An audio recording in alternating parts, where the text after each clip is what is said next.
has to add value while preserving the peace that I have in my isolation.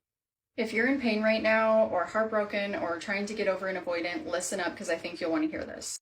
As I was watching this video, I was thinking to myself, like, what is the difference between someone who is just like perfectly content with their solitude, doesn't need anything tying them down, doesn't desperately need to be in a relationship, they just have everything they need. And if they ever do meet someone, this person has to, bring value to their life, right? Not disrupt their peace. What's the difference between someone like that and an avoidant? Because you will often hear avoidants say these same things, like, oh, I'm perfectly at peace on my own. Like, I travel, I do whatever I want. Nothing ties me down. I don't have to answer to anyone. Everything is great. I'm perfectly fine. And here's what it is, and I truly believe this.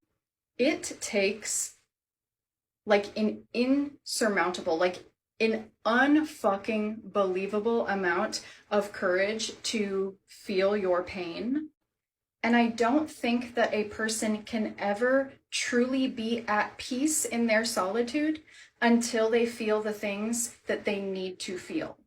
And that is the problem with avoidant people. They may be able to be alone in the world, right? But they're always running. They're always hiding. They're always avoiding. They're always keeping themselves busy because they cannot be alone with their thoughts. That's the problem. How can you be truly at peace with yourself and with your solitude if you cannot be alone with your thoughts? They are too afraid to feel pain. They are too afraid to grieve.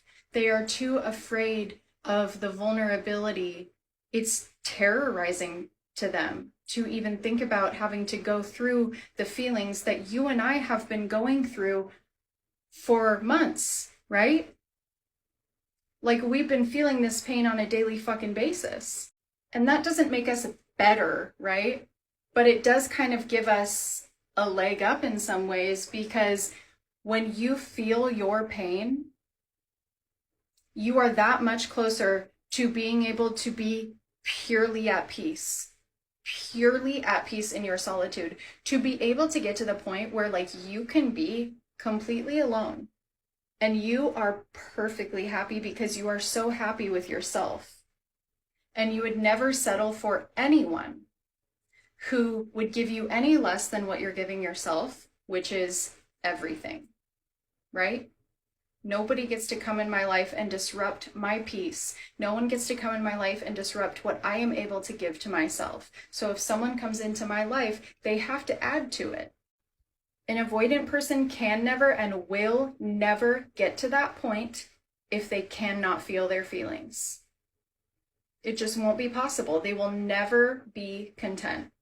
And that is why I think we should all be so fucking proud of ourselves, because it takes so much courage to sit through pain like this, to feel betrayal, to feel the trauma of losing someone that you thought was your best friend, to be abandoned, and to have to feel that every day. It takes so much strength, so much bravery to go through that. And it really is such a gift to watch yourself change and to watch as the days, weeks, and months pass, to see the ways your life gets better and the way that you start changing and the way that you start learning more and start feeling more and more peace. That is a fucking gift. I couldn't be more grateful at this point that I have experienced this pain over these past number of months, because I needed to be at this point, because I was so fucking lost. So lost in my codependency and anxiety and needing other people to make me happy and fill the void. I was so fucking lost, and I'm starting to get to the point where I can maybe see my value and maybe see why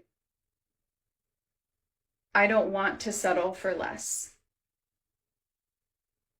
I'd rather be alone. I truly would. I have never been a better mom than I am right now. I'm working on being a better friend. And I'm mostly just very proud of myself for the courage that it has taken to feel my feelings every day without a crutch. And you should be proud of yourself too.